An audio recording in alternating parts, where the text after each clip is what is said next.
Bonsoir à tous. Notre invité ce soir est le président du Collège Société Civile du Conseil national de la résistance et de la transition du Congo, le Congo-Brazzaville. Évidemment, Charles Madédé, bonsoir. Merci d'avoir accepté notre invitation. C'est quoi le Conseil national de la résistance et de la transition du Congo? Le Conseil national de la résistance et de la transition, c'est-à-dire le CNRT Congo, oui. C'est un conseil qui a été mis en place par le peuple congolais pour résister au régime dictatorial et sanguinaire de Brazzaville. Un conseil de transition, votre pays n'est pas en guerre. Pourquoi il y a un conseil de transition? Notre pays n'est pas en guerre, mais notre pays est un pays où le peuple est opprimé par un clan qui est au pouvoir depuis près de 32 ans aujourd'hui. Donc ce peuple s'est révolté aujourd'hui. Oui. Il s'est révolté. D'abord, ce peuple est entré en résistance depuis 1997, lors du coup d'État de ce régime qui est revenu en pouvoir. Il faut savoir que c'est le même régime qui a dirigé le pays depuis avant 1997, donc avec l'ère PCT, le monopartisme. Et vous savez qu'en 1997, en 1992, il y a eu une conférence nationale. Et cette conférence nationale a mis en place un nouveau président, Pascal Lissouba, pour un mandat de 5 ans. Le pauvre n'a pas pu finir son mandat et la guerre lui est arrivée, donc organisée par ce pouvoir du PCT, avec M. Sassou Nguesso, qui sont venus, ils l'ont renversé. Donc ils ont aboli toutes les institutions démocratiques qui ont été mises en place. Et ça, c'était un coup d'État. Et à partir de là, le peuple est rentré en résistance. Le peuple au nom duquel vous parlez aujourd'hui, c'est lequel? C'est celui que vous essayez de constituer dans votre coin ou c'est celui qui a voté pour le président Sassou? Le peuple dont nous parlons aujourd'hui, qui est rentré dans la résistance, c'est celui qui a résisté en 1997 contre la barbarie, contre la guerre. Et ce peuple, c'était une résistance juste passive. Mais ce peuple dont on parle encore aujourd'hui, c'est le même, ajouté avec les jeunes qui ont maintenant 18 ans aujourd'hui, qui ont dit non au changement de la Constitution, qui ont dit non à la mascarade du référendum du 25 octobre. Donc ce peuple qui est sorti dans les rues de Brazzaville, de Pointe-Noire et partout dans les rues du Congo, ce peuple qui est sorti dans les rues des grandes villes étrangères, de l'étranger, comme Paris, comme Lyon, etc., à Londres. Donc c'est ce peuple-là qui aujourd'hui dit non au système dictatorial de Sassou et qui rentre dans la résistance. Donc le CNRT vient pour organiser cette résistance, pour soutenir ceux qui résistent au pays. Ils sont nombreux pour les aider afin qu'on puisse faire tomber le régime. Monsieur Madédé, il y a qui dans ce CNRT dont vous me parlez depuis 2-3 minutes? Le CNRT, c'est vraiment des nouvelles figures. Oui. C'est des jeunes. En grande partie, c'est des jeunes. Je ne peux pas peut-être vous citer les noms, mais... Est-ce qu'il y a des partis politiques? Est-ce qu'il y a des gens qui viennent de la société civile? Ou bien c'est juste des gens qui viennent de la société civile? Il y a plus de gens qui viennent de la société civile. Oui. Il y a aussi des gens qui viennent des partis politiques. Il y a des gens qui viennent du FROCAD, qui sont dans le CNRT. Il y a des gens qui viennent de l'ITC. Il y a des gens qui viennent des Assises nationales pour la démocratie au Congo. Il y a des gens qui viennent des mouvements politiques. Par exemple, Kim Pwanza, un parti politique qui est installé ici à Paris.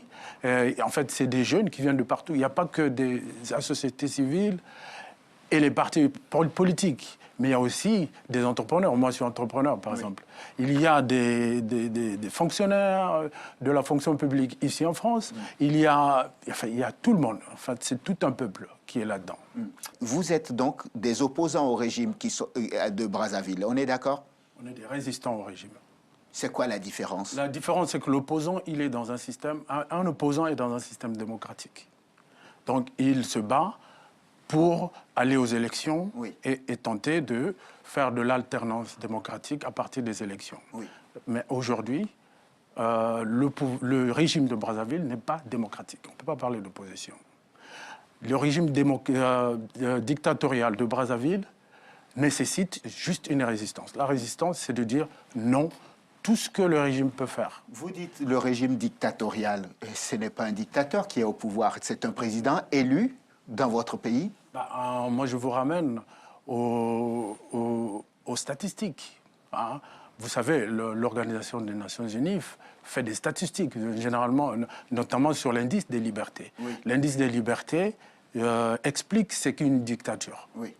Alors, quand vous avez un indice de 1, comme la France, c'est un pays de liberté. Je prends un exemple d'un pays comme le Bénin, oui, qui est un pays africain. Oui. Notre voisin, oui, a un indice 2, comme le Ghana. C'est des pays de liberté, pourtant c'est en Afrique. On va prendre une des plus féroces dictatures au monde, la Syrie, à l'indice 7. Mais si on prend le Congo, oui, le Congo a l'indice 6. Vous n'allez pas me dire que c'est un pays de liberté. C'est une dictature. Et tout ce qui se fait au Congo, ce n'est qu'une mascarade de démocratie. Ce n'est pas une dictature, ce n'est pas une démocratie. Pourquoi vous n'êtes que le seul à voir que c'est un pays de dictature alors que le président Sassou, il n'y a pas si longtemps, était encore en France et participait à la dernière réunion des Nations Unies sur le climat, aux côtés d'autres chefs d'État? Mais qu'est-ce qui se passe en réalité? Ce qui se passe, c'est que quand quelqu'un fait un coup d'État, oui, il est installé, les autres pays sont obligés de travailler avec ce peuple. Et comme c'est le président qui est là, même s'il a fait un coup d'État, même s'il n'a pas été élu, bon, on l'accepte dans la diplomatie, on l'accepte quand même, on travaille avec lui. C'est comme cela que M. Sassou fait ses voyages diplomatiques. Mais ce qui a changé, c'est que le 25 octobre, ce président qui n'était qu'un dictateur, un président de fait, qu'on acceptait comme ça, est devenu un président illégal. Parce qu'il a organisé un scrutin en violant sa propre loi électorale. La loi électorale congolaise dit qu'un référendum s'organise sur une question, pas deux. Soit un texte, soit une question. Là, en l'occurrence, c'était une question. Est-ce qu'on change ou non la Constitution de 2002? Et le oui l'a remporté. Parce que des Congolais comme vous sont allés aux urnes pour aller dire « Oui, nous voulons qu'on fasse évoluer la démocratie dans notre pays, les institutions, qu'on instaure une autre façon de gouverner. » Et le président Sassou a remis dans les mains du peuple congolais donc la question « Voulez-vous, oui ou non, avancer ?» Ils ont dit oui. Ah non. Le scrutin, c'est là où il y a l'ambiguïté. Le scrutin de 25 octobre 2015, oui, la question n'était pas... Vous voyez, pendant la campagne, la question était « oui ou non on change la Constitution ?» Donc, M. Sassou serait plutôt fidèle à cette question-là et au référendum, il devait poser celle-là. Mais au référendum, il a posé une deuxième question. Il a présenté un texte constitutionnel pour dire « est-ce que vous le voulez ou pas ?» Mais un texte qui n'a pas été auparavant proposé au peuple. Même le Parlement n'a pas débattu sur ce texte. Donc un texte qui est venu... juste comme ça, brutalement, oui, dans les urnes, pour dire « vous choisissez une constitution ». C'est là que nous, le CNRT, on dit que c'est un acte, ce scrutin ne peut pas être valide. Parce qu'il viole la loi électorale congolaise qui a été établie par ce même régime. Monsieur Badédé, on va résumer notre pensée pour que nos téléspectateurs comprennent. Donc, vous êtes le président d'un Conseil national de résistance et de transition. Vous vivez en France. Il y a vos compatriotes qui continuent de vivre au Congo et qui ne ressentent pas la même chose que vous. Comment expliquez-vous ce décalage qu'il y a? Le décalage est dû au régime. Oui.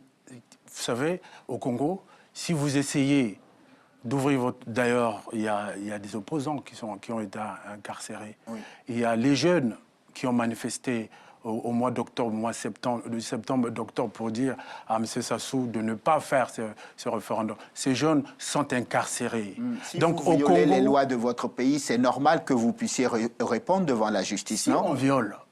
Mais la Constitution congolaise de 2002 dit que le Congolais a le droit de manifester. Mais en fait, les textes qui sont au Congo sont des textes de façade. C'est pour les étrangers. C'est pour la diplomatie, pour dire il y a une démocratie chez nous, voici les textes. Mais en réalité, les textes ne sont pas appliqués. Même les textes qu'ils ont eux-mêmes fabriqués ne sont pas appliqués. Quand on est le président d'un Conseil national de résistance et de transition, c'est quoi le job? Qu'est-ce qu'on fait? Le job, c'est que on doit mobiliser notre population, Oui. Convaincre ceux qui ont encore peur de résister, Oui. de leur dire on doit résister, le peuple est toujours plus fort que le tyran. Et ça, c'est la première phase, c'est ce que nous faisons. Nous passons nous passerons encore chez vous, à Télé Sud, nous passerons un peu partout pour le dire, afin d'appeler les jeunes, d'appeler ceux qui résistent au pays, de nous contacter, pour qu'on puisse travailler ensemble. Nous sommes à l'étranger, donc c'est pour faire ce job-là. Et le deuxième job, c'est pour lever les fonds.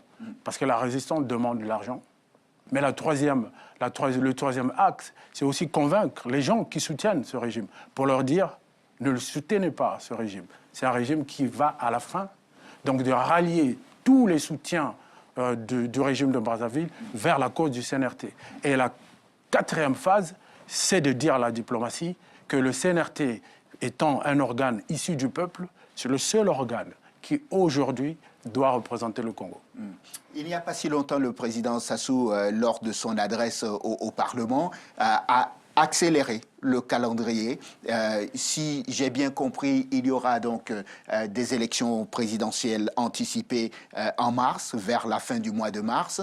L'opposition, la plateforme de l'opposition, le FROCAD et l'ICAD, et IDC, disent qu'ils veulent bien participer donc à cette élection présidentielle, à condition qu'on sécurise l'élection présidentielle. Vous dites quoi? Nous, on dit ceci. On ne rentre pas dans l'ambiguïté. Parce que nous considérons depuis le 25 octobre 2015 que ce régime est illégal pour avoir imposé une constitution qui se reposait sur un scrutin illégal. La constitution, elle est illégale, elle n'est pas valide. Donc le régime est illégal. Nous demandons la démission de Denis Sassou Nguesso à la tête de l'État. Ça, c'est de 1. Dès lors qu'on demande la démission de ce président, tout ce qu'il peut faire après, nous, on n'est pas là-dedans. Je veux tout simplement dire que l'élection présidentielle qui va se dérouler, il peut même se dérouler aujourd'hui, ou même au mois de janvier. Il peut faire ce qu'il veut. Tout ce qu'il va faire, c'est qu'il est en train de construire sur du sable. Parce que le peuple congolais l'a lâché. Tous les jeunes, nous écoutons les jeunes, ils font maintenant aujourd'hui des chansons qui passent sur Internet. Il peut opprimer son peuple.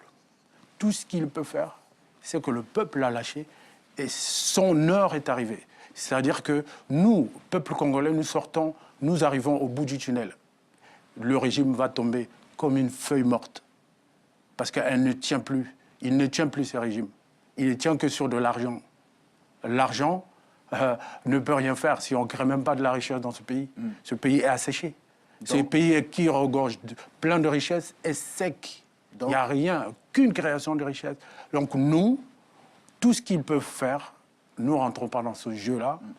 Nous demandons la démission aujourd'hui du régime de Sassou Nguesso.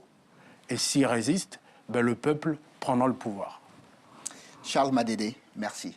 Merci. Président du Collège Société Civile du Conseil national de la résistance et de la transition du Congo, le Congo-Brazzaville, évidemment. Merci d'être venu dans l'entretien du jour. Merci à vous de nous avoir suivis. Je vous souhaite de passer une excellente soirée sur Télé Sud. Bonsoir.